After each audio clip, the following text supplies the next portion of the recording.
Madam ఈ మధ్య కాలంలో ప్రతి ఒక్కరు అంటే అందం కోసం సర్జరీలు చేయించుకుంటున్నారు. సో ఏం చెప్తారు దీని మీద మీ ఒపీనియన్ ఏంటి?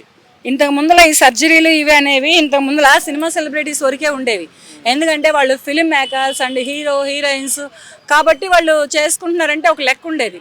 మరి కామన్ మ్యాన్స్ కామన్ గర్ల్స్ ఎందుకు చేయించుకుంటున్నారో ఏమో నాకు కూడా తెలియట్లేదు, అవసరం ఏంటో కూడా తెలియట్లేదు. ఇప్పుడు వీళ్ళు అందంగా కనపడి ఏ మోడల్ అవ్వాలని లేకపోతే ఎటువంటి సెలబ్రిటీస్ అవ్వాలని చేయించుకుంటున్నారో తెలియదు. ఒకవేళ మీ దగ్గర అటువంటి గోల్స్ అటువంటి కళలు అటువంటి ఆశలు ఏమైనా ఉంటే చేయించుకున్నా బాగుంటుంది. మరి ఎందుకు చేయించుకుంటున్నారో నాకు కూడా తెలియదు. అందుకనే కాబోలు ఈ స్కిన్ కేర్ హాస్పిటల్స్ అన్నీ ఈ రకంగా కుప్పలుగా పుట్టుకొస్తూ ఉన్నాయి. వీళ్ళల్లో కూడా తక్కువ లేవయ్యో, వీళ్ళు కూడా ఫీజులు తక్కువ లేవు, ట్రీట్మెంట్ ఖర్చులు తక్కువ లేవు, లక్షల్లో అవుతున్నాయి. మరి ఇది చేసుకొని మరి వాళ్ళు ఎంతవరకు వెళ్దామని వీళ్ళ ఆరోగ్యాలు అనేవి పాడైపోతాయి. ఫస్ట్ మెయిన్ ఏంటంటే క్యాన్సర్లు వస్తున్నాయి. ఇది వచ్చిందంటే దీనికి మందు లేదు. ఈ మందు లేక చాలామంది వరకు మన సినిమా సెలబ్రిటీస్ చనిపోయారు, క్యాన్సర్లు వచ్చి చనిపోయారు చాలా వరకు. మరి ఇది తెలుసుకొని కొంచెం ఈ సర్జరీలనే కానీ వీటినే కానీ కొంచెం ఆపుకుంటే బాగుంటుంది. ఇంకోటి మహిళలు కూడా ఆపరేషన్ డెలివరీలు కూడా మానుకుంటే బాగుంటుంది. ఇప్పుడు చెప్తున్న యువతకి నేను చెప్పే ఒక సలహా ఏంటంటే ఆడవాళ్ళు కూడా మహిళలు కూడా ఆపరేషన్ డెలివరీలు అంటే బేబీని పుట్టించుకోవడం కోసం, బేబీని కనడం కోసం ఆపరేషన్ డెలివరీలు చేయించుకోవద్దు. నార్మల్ డెలివరీ కాకుండా ఆపరేషన్ చేయించుకొని తీసుకుంటున్నారా? నార్మల్ డెలివరీకే 100% నార్మల్ డెలివరీకే ఒప్పుకోండి. ఎందుకంటే రేపటి రోజు మీకు 40-45 ఏళ్ళు వచ్చినాయి అనుకో, మిమ్మల్ని ఎవరు పట్టించుకోరు. మీ బాడీలో పెయిన్స్ తగ్గక ఏం చేస్తారంటే సూసైడే శరణ్యం అవుతుంది మీకు. అప్పుడు మిమ్మల్ని కనిపెంచిన తల్లిదండ్రులకి మీరు అన్యాయం చేసినట్టే, మీరు కనిపెంచుకున్న మీ పిల్లలకి అన్యాయం చేసినట్టే, పాపం ఆ కట్టుకున్న భర్త అనాథ అయిపోయినట్టే. ఇవన్నీ ఎందుకమ్మా? దయచేసి ఆపరేషన్ డెలివరీలకి దారి ఇవ్వద్దు, తోవ కూడా ఇవ్వద్దు. చాలా వరకు నార్మల్ డెలివరీస్కి ట్రై చేయండి. మేడం ఇప్పుడు అలానే చూసుకుంటే హస్బెండ్ అండ్ వైఫ్ రిలేషన్షిప్లో కూడా ఇద్దరిలో ఒకరికొకరు సరిగ్గా లేకపోయినా కానీ సూసైడ్ వరకు వెళ్తారు. సో అలాంటి వారికి ఏం చెప్తారు? అంటే ప్రతి సూసైడ్ గురించి మనం మాట్లాడుకుంటున్నాం కాబట్టి ప్రతి టాపిక్ తీసుకొస్తున్నాం. సో ఏం చెప్తారు అలాంటి వారికి? ఎందుకు పెళ్ళిళ్ళు ఎందుకు చేసుకోవడం, సూసైడ్లు ఎందుకు చేసుకోవడం? అండర్స్టాండింగ్ లేనప్పుడు పెళ్ళిళ్ళు చేసుకోవద్దు. అండర్స్టాండింగ్ లేకపోతే పెద్దలు చెబితే వినాలిగా. సరే, అమ్మాయి తరపున బంధువులో అబ్బాయి తరపున బంధువులో చెబుతున్నారు, వినాలిగా. వింటేనే లైఫ్లో అనేవి బాగుంటాయి. కష్టానికో నష్టానికో లక్షలు కట్నాలు ఇచ్చి మంచి చెడులు చూసి అటు సైడ్ నుంచి చూసి ఇటు సైడ్ నుంచి చూసి అబ్బాయి మంచోడైనా కాదా అని వాళ్ళు ఎంక్వైరీ చేసి, అమ్మాయి మంచిదైనా కాదని వీళ్ళు ఎంక్వైరీ చేసి, ఇన్ని ఎంక్వైరీలు చేసి మీ ఇద్దరిని జత చేసి మీ ఇద్దరికి ఒక ఇల్లు, పిల్లలు, సంసారం, మీ కుటుంబాన్ని మీకు ఎందుకు ఏర్పరుస్తున్నారు పెద్దలు? మీరిద్దరూ హ్యాపీగా సంతోషంగా ఉంటారని. అంతేగాని చిన్న చితక విషయాలలో పట్టుకొని నువ్వు నాకు కరెక్ట్ కాదు అని సూసైడ్ల దాకా ఎందుకు వెళ్తున్నారు? సరే, బతకలేరా, ఇద్దరు కలిసి బ్రతకలేరా, విడిపోండి. ఎవరి జాబులు వాళ్ళు చేసుకోండి. పిల్లల్ని తల్లి పెంచుకుంటుందో పెంచుకో, లేదంటే తండ్రి పెంచుకుంటాడో పెంచుకో. అంతేగాని ఇలా సూసైడ్లు చేసుకోవడం వలన మీ పిల్లలు అనాథలు అయిపోవట్లేదా? మీ పిల్లలకి తల్లి లేని లోటో తండ్రి లేని లోటో వాళ్ళకి ఇస్తున్నారు కదా, వాళ్ళకి ఇస్తున్నారు. మిమ్మల్ని కన్న తల్లిదండ్రులు కూడా మీరు కడుపు శోకాన్ని, జీవిత శోకాన్ని మిగులుస్తున్నారు. ఇలా సూసైడ్లు ఎవ్వరూ చేసుకోవద్దు. మొన్న ఒక అమ్మాయి చేసుకుంది. అమ్మాయి ఎవరో పాప్ సింగరో ఎవరో అమ్మాయి శృతి అంట. ఆ అమ్మాయి కూడా అలాగే చేసుకుంది. మరి ఆ అమ్మాయికి పెళ్ళై 20 రోజులంట, 4 నెలలు ప్రెగ్నెంట్ అంట. మరి అంత కమిట్ ఎందుకు అయింది? వాడు ఎట్టున్నాడు? వాళ్ళ మ్యారేజ్ సెట్ అయ్యేలాగానే ఉన్నాడు. అమ్మాయికి ఎడ్డోళ్ళు ఎక్కనో మడ్డోళ్ళు ఎక్కనో ఉన్నాడు. వాడెట్టు నచ్చాడో నాకు అర్థం కావట్లేదు ఆ అమ్మాయికి. మరి ఏం చూసి వాడు అమ్మడబడి పెళ్లి చేసుకుందో? మ్యారేజ్ బిఫోర్ ఫిజికల్గా వాడికి ఏం చూసి కమిట్ అయిందో?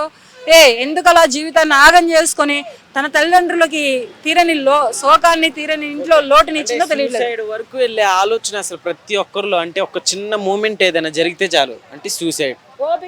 ఓపిక అంటే దాన్ని ఫేస్ చేసే ధైర్యం లేకంటారా? ఫేస్ చేసే ధైర్యం లేక కాదు, చావాలంటే చాలా ధైర్యం కావాలి. పిచ్చోడా, చావాలంటేనే చాలా ధైర్యం కావాలి. ఫేస్ చేసే ధైర్యం కంటే చావడానికే ధైర్యం. కొంత బెదిరింపు ఉంటుంది, కొంత బెదిరిస్తే దారిలోకి వస్తాడని బెదిరించవచ్చు, నేను బెదిరిస్తే దారిలోకి వచ్చిద్దని బెదిరించవచ్చు. లవ్వరే కానీ, వైఫ్ అండ్ హస్బెండే కానీ ఇటువంటివి కూడా జరుగుతాయి చాలా వరకు. అటువంటి పిచ్చి ఆలోచనలు పెట్టుకొని మారతారనో లేదంటే దారిలోకి వస్తారనో మీ ప్రాణాలు మీరు తీసుకోవద్దు. బ్రతకండి. నిన్ను ఎక్కడైతే హేళన పడ్డావో, ఎక్కడైతే అవమానపడ్డావో అక్కడే ఎదిగి చూపించాలా. అమ్మాయి అయినా అబ్బాయి అయినా, ఏ అమ్మాయి దగ్గర అయితే నువ్వు హేళన పడ్డావో, ఏ అబ్బాయి దగ్గర అయితే నువ్వు అవమానపడ్డావో ఆ అబ్బాయిని తన్నినట్టు నువ్వు ఎదిగి చూపించాలా. అంతేగాని సూసైడ్ చేసుకోవడం ఏంది అసలు నాకు అర్థం కావట్లేదు.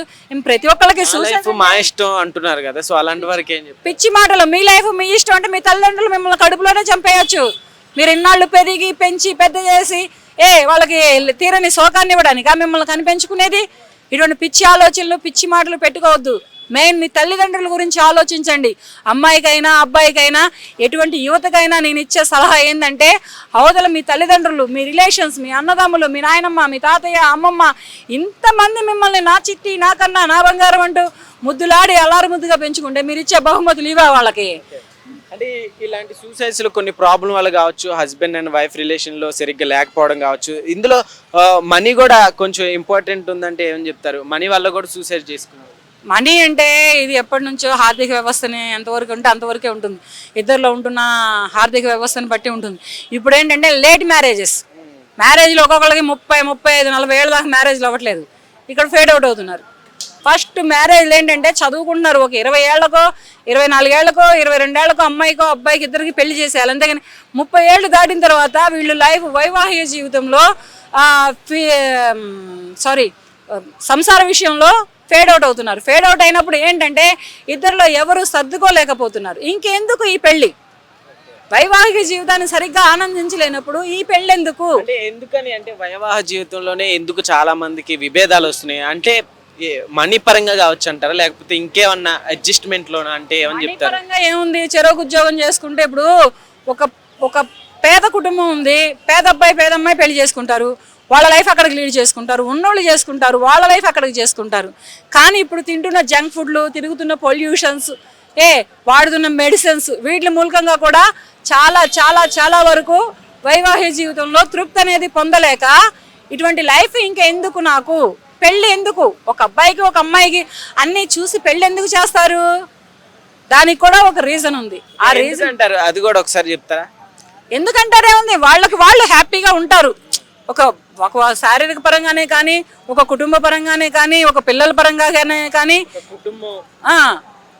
కుటుంబం కొరకే చేస్తారు. దానికి చాలా ఉంటాయి లొసుకులు అవన్నీ ఉంటాయి. పెళ్ళైన 3వ రోజునే ఫస్ట్ నైట్ పెడతారు, అవన్నీ ఉంటాయి. ఫస్ట్ నైట్ దగ్గరే ఫేడ్ అవుట్ అయిపోతే ఏంటి పరిస్థితి? ఇప్పుడు అవుతుంది అదే ఫస్ట్ మెయిన్ అవుతుంది ఏంటంటే సాఫ్ట్వేర్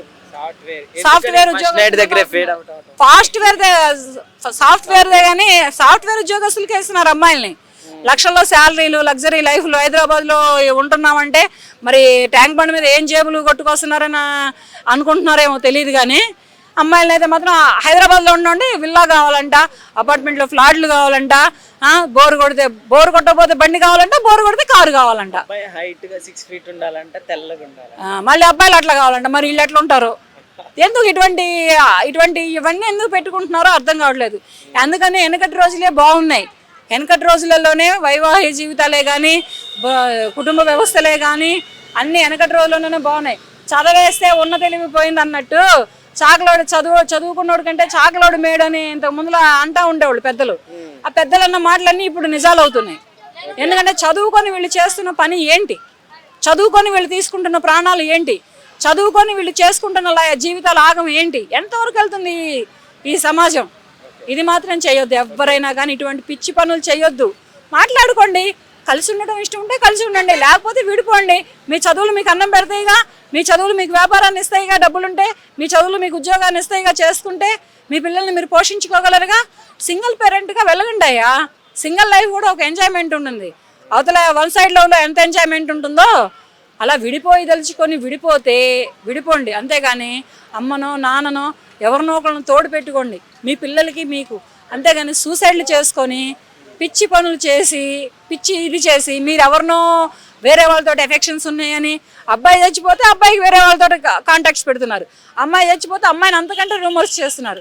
ఇది ఇక్కడ వీళ్ళు ఎందుకు చచ్చిపోయారు అనేది చనిపోయిన వాళ్ళకే తెలుసు, వాళ్ళ కుటుంబ సభ్యులకే తెలుసు.